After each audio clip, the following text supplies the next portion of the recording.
नमस्कार। पिछले दिनों गुरुदेव ने सत्संग के दौरान एक बहुत अच्छी बात कही। उन्होंने कहा कि आजकल समाज का हर व्यक्ति पैसा कमाने के लिए दौड़ रहा है, दिन रात दौड़ रहा है, अपना घर वर सब भूल चुका है। उसका सिर्फ एकमात्र उद्देश्य है कि मुझे पैसा कमाना है। यह सत्य है कि हमारे जीवन जीने के लिए पैसा बहुत कुछ है, लेकिन यह भी कटु सत्य है कि पैसा ही सब कुछ नहीं है। क्योंकि हमारे शास्त्रों के अंदर यह लिखा हुआ है, क्रमानुसार हमें 5 तरह के सुख चाहिए। उनका क्रम निर्धारित है। पहला निरोगी काया, दूसरा घर में माया, तीसरा सुलक्षणा नारी, चौथा पुत्र पुत्री आज्ञाकारी और 5वां पंचम में वासा। यानी कि सबसे पहला सुख यदि हमारे जीवन में कोई चाहिए तो वो है निरोगी काया। अगर आपका शरीर स्वस्थ रहेगा, प्रसन्न रहेगा, तो आप हर काम को करने का आनंद लेंगे, आप उसको भोग करेंगे, आपको आनंद की अनुभूति होगी और आप उस कार्य को करने में सक्षम होंगे। जब तक शरीर साथ नहीं देता तब तक आपका कोई काम नहीं हो सकता। दूसरा सुख है घर में माया। पैसे को दूसरा नंबर पे दिया है कि पैसा जरूरी है। हमारे पास इतना पैसा हो कि हम हमारे बच्चों को, हमारे परिवार को, उनको लालन पालन कर सकें, घर आए गए मेहमानों का हम मान सम्मान कर सकें, इज्जत दे सकें और समाज में भी अपनी एक पहचान बनाकर लोगों की मदद कर सकें। तीसरा सुख दिया है सुलक्षणा नारी।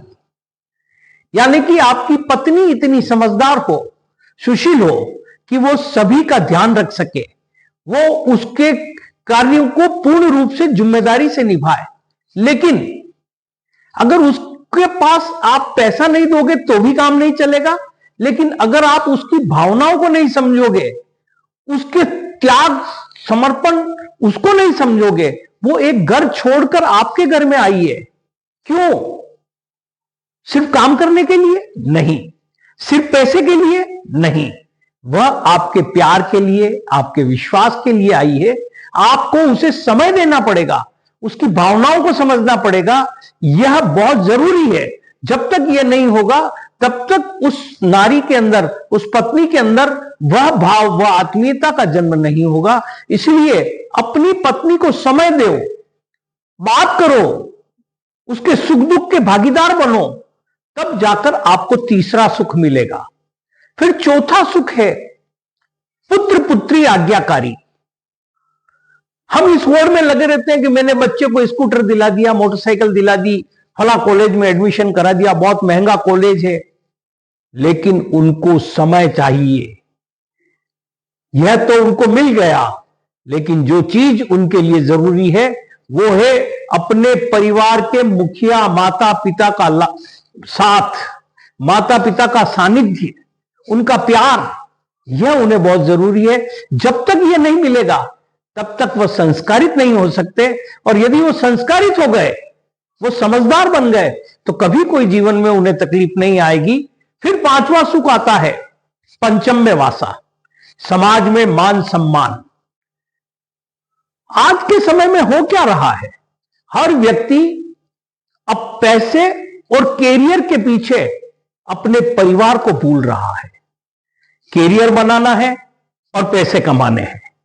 और जब वो इस उम्र में आ जाते हैं, उनको लगता है कि अब मैं खूब कमा लिया या खूब हो गया, तब उन्हें लगता है कि अब उनके साथ कोई नहीं है। बच्चे बच्चे की जगह चले गए, पत्नी से आपकी वो आत्मीयता नहीं, परिवार और समाज से आपका जुड़ाव नहीं, क्योंकि आपने सिर्फ जिंदगी भर पैसा कमाया, रिश्ते नहीं निभाए। पैसा कमाने के साथ साथ अपनी जिम्मेदारियों का निर्वहन करना जीवन में बहुत जरूरी होता है। ये 5 सुख हैं। अगर हम कोई भी काम करते हैं तो उसमें हमें सब चीजों की जरूरत पड़ती है।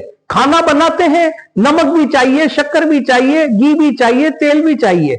लेकिन अगर सिर्फ आप एक देशी घी ही डाल दोगे तो कोई खाना अच्छा नहीं बन सकता। देशी घी से खाना नहीं बनता है, उसके अंदर नमक भी चाहिएगा, मिर्ची भी चाहिए, हल्दी भी चाहिए। इसी प्रकार यदि हमारा शरीर है, हम शरीर में सिर्फ अपने हाथों को ही मजबूत कर लें तो भी काम नहीं चलेगा। हमारे पैर भी मजबूत होने चाहिए, हमारा दिमाग भी मजबूत होना चाहिए। इसलिए गुरुदेव ने कहा कि सिर्फ पैसे के पीछे मत भागो। पैसा सब कुछ नहीं है, बहुत कुछ है, हमें इसे कमाना है, हमें कर्म करना है, लेकिन उससे पहले हम हमारे परिवार को, हमारे मित्रों को, हमारे रिश्तेदारों को समय दें, उनकी जिम्मेदारियों का निर्वहन करें। उसके बाद हम हमारे व्यापार को समय दें और व्यापार का काम करें, नौकरी का काम करें, लेकिन हर रिश्ते को पूरा समय दें, हर कार्य को पूरा समय दें। तभी हम एक संतुलित दृष्टि से आगे बढ़ पाएंगे। नहीं तो हमारा संतुलन बिगड़ जाएगा और हम एक तरफ हो जाएंगे। इसलिए हमें सिर्फ एक काम नहीं, चारों तरफ ध्यान देना है। जय हिंद, जय भारत।